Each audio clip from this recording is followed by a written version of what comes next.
tebriklemeyi isteyeyim. Kurban Bayramınız mübarek olsun.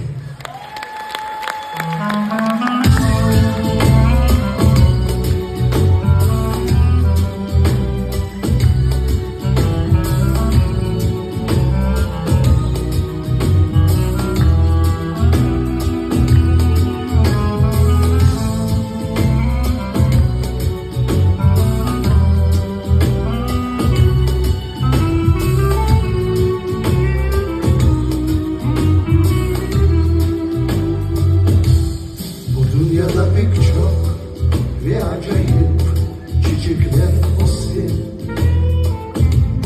Onlar gözlerinde sevgiyle gözlerine bakar. Onlar hep eşiksiz, hepsidir der, yamana ise ömür boyu seni bağlı, tek kırmızı güller yakar. Kırmızı güller, aziz güller, yıllatan beni. Kırmızı güller, aziz güller, sarhoşlatan beni. Kırmızı güller, aziz güller, yıllatan beni. Kırmızı güller, aziz güller, sarhoşlatan beni. O güller destesine gelmeliyim bana ve onlardandır bir ilvan yapıp boynuna kal. Temiz sevgimizin saf temsilleri kırmızı güller. Onlar ne yaraşağımızı neşe dolu baklı güller. Kırmızı güller, aziz güller, yıllatan beni. Kırmızı güller, aziz güller, sarhoşlatan beni.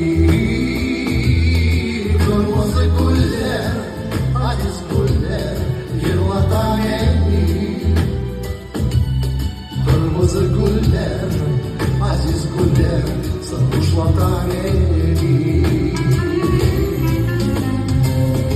Saygılı dostlar, hepinizge tabi sağlık dilemek isteyeyim. Sizge ve bütün konuklarınızga yollarınız her daim açık olsun.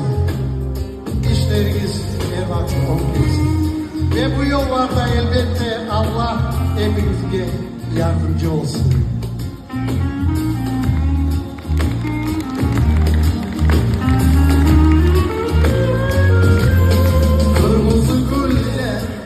Aziz güller, yıllatan beni.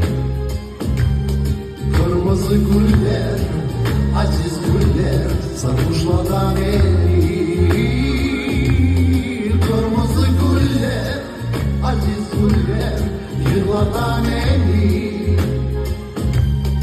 Kırmızı güller, aziz güller, sarhoşlatan beni.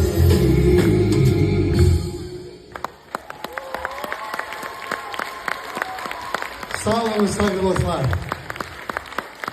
Bilesizim, Allah bersin de sizge hepsinizge bütün dünyani ko'rmege siyattı. Lakin qaysi bir ko'chada, qaysi bir